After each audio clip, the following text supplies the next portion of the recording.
My dear friends, the kingship of our Saviour collocates us in the correct atmosphere. This is the one under whom we reign.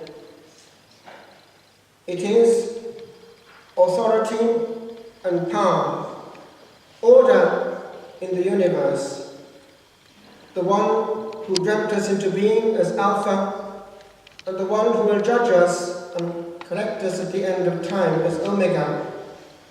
This is the truth. We notice that Pilate was not actually of bad will. He was struggling. We know also that his wife had had this strange dream, had nothing to do with that just man. And we know from another source that that actually was the beginning of the end of his otherwise good marriage. They were never together again. He, in a sense, represents humanity caught at a choice. He was standing before the one over whom he thought he had authority, but he suddenly felt a cringe of fear. Oh. When he heard about the one giving him authority, he understood that he meant God. And he somehow intuited this man is not an ordinary man.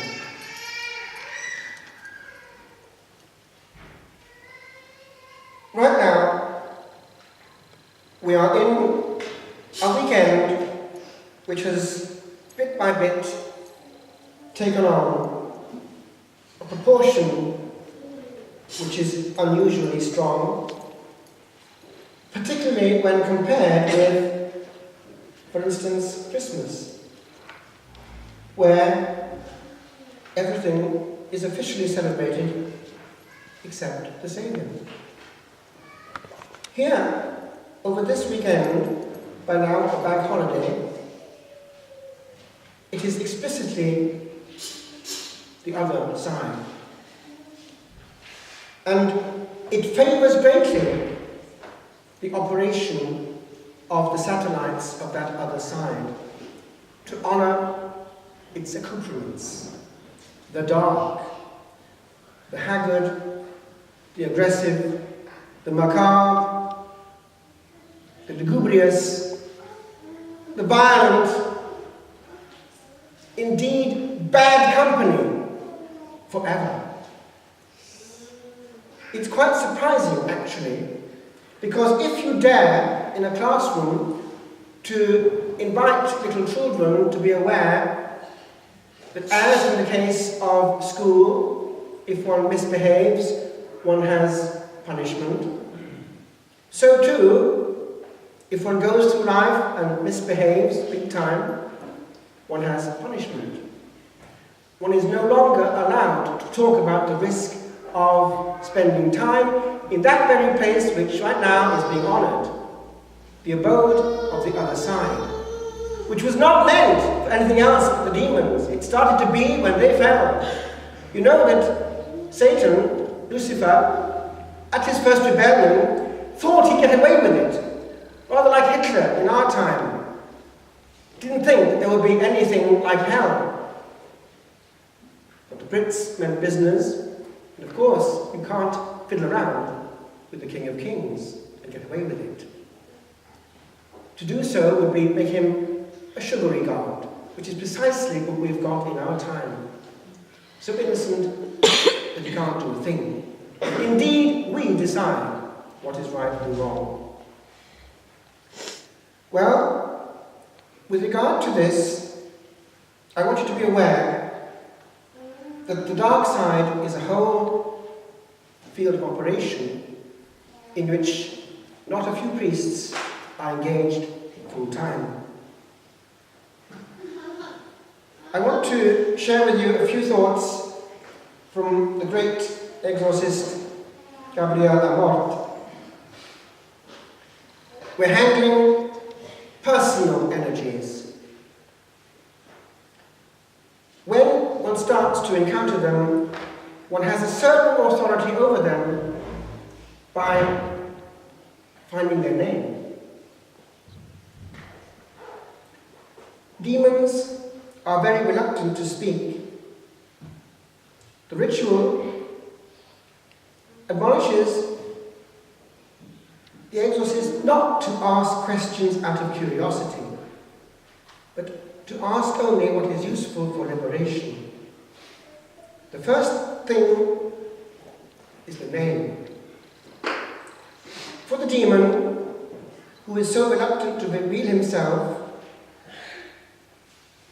revealing himself is actually a defeat.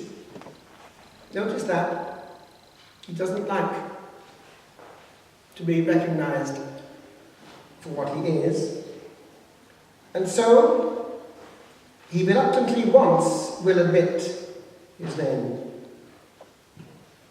and he's always reluctant to repeat it, even during following exorcisms.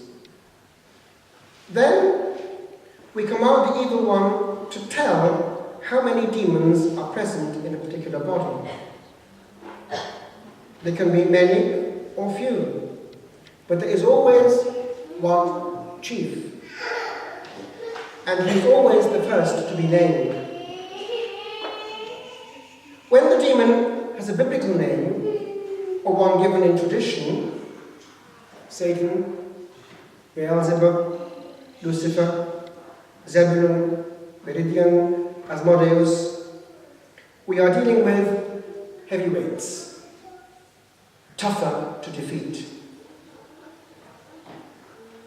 The degree of difficulty is also relative to the intensity with which the demon possesses a person. When several demons are present, the chief is always the last to leave.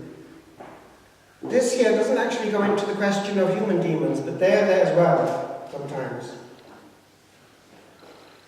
The strength of possession is manifested also from the reaction of the demon to holy names. Now, in the context of voting on blasphemy, bear in mind that we're going to see now probably an increase in blasé use of holy names overtly, in such a way that there'll be an erosion that will make it acceptable and there'll be no counter-reaction. It's just one more enthronement of the other side. There are ways and means of making reparation. If someone uses the holy name, you can add mentally, may he be Lord, may his name be blessed. And each time it's a knock on the head for old Nick. So, the strength of possession is manifested from the reaction of the demon to holy names. Generally, the evil one does not and cannot say those names. He uses he, or she, or your boss, or your lady. If the possession is very strong, and the demon is high-ranking, then it is possible for him to say the name of God and Mary, always followed by horrible blasphemies. Now, this actually touches on an important point: rank. We think they're just vague energies. I've got news for you. They're a perfect army. Perfectly obedient, do you know who? And we have the reverse of the 9 choirs of angels. So, he goes on with this. Demons keep the rank that they held when they were angels, such as thrones, principalities, or dominions. And it has come out in exorcism that they're there at the command of the Supreme One, Lucifer.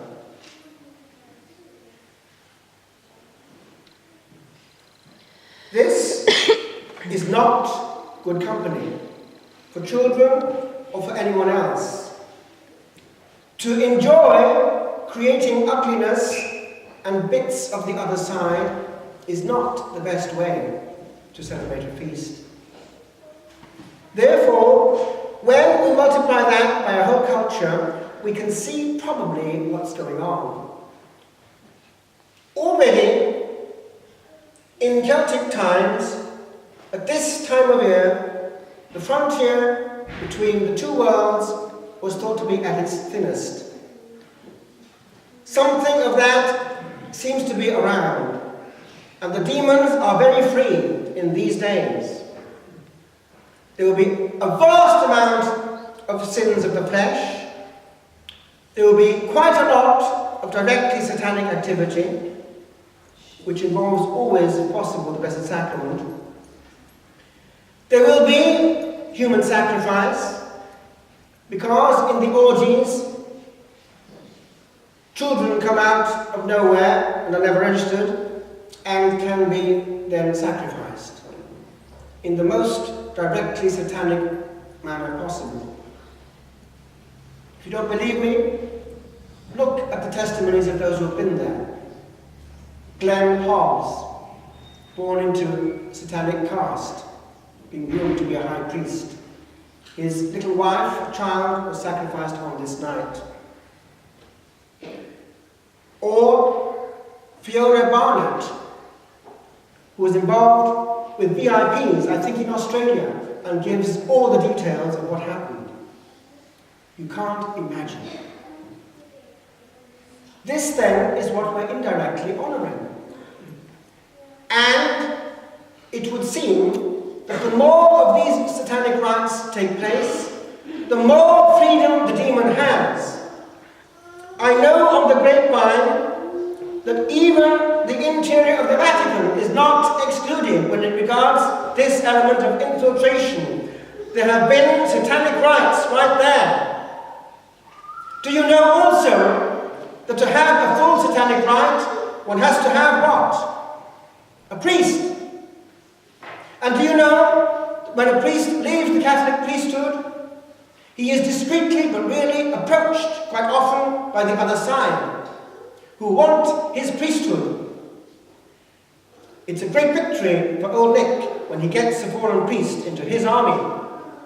And every time these rites take place, there's a huge release of demons, as, by the way, when an abortion takes place. It's the same thing but different. The cult of Moloch.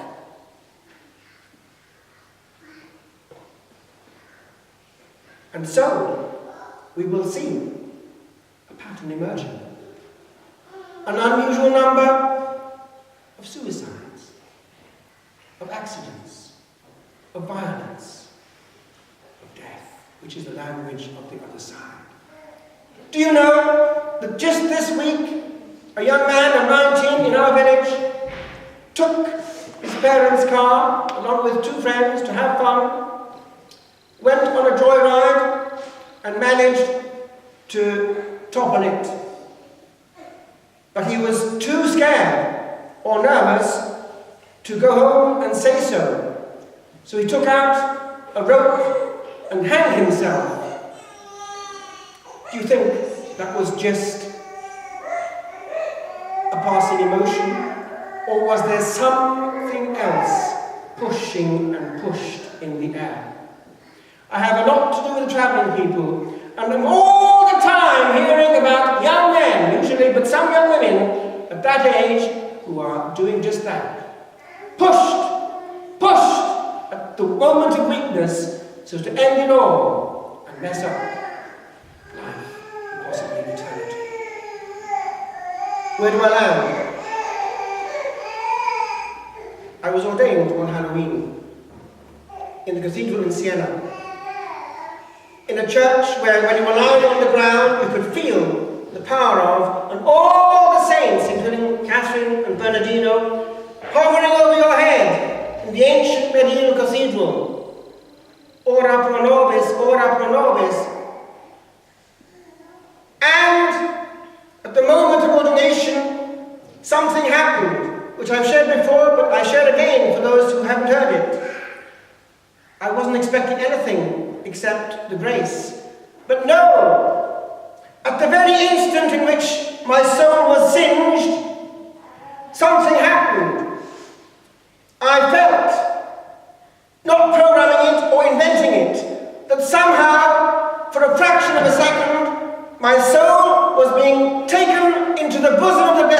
possibility, and I almost saw it, and something singed me into a priest forever at that second, and I felt it. This is our King, and this is our kingdom. And so the devil will attack and attack and attack, and he managed to get Frère Dominique, who was ordained just before me and was an exorcist by the end. He's now in cohabitation, and there's a child on the way with a divorcee. Old Nick hates the priesthood, hates the Catholic Church, hates the Catholic society, and he's real. And this is what I finish with. He's far more intelligent than we are, and we compromise with just a little bit of his game, as though it didn't matter.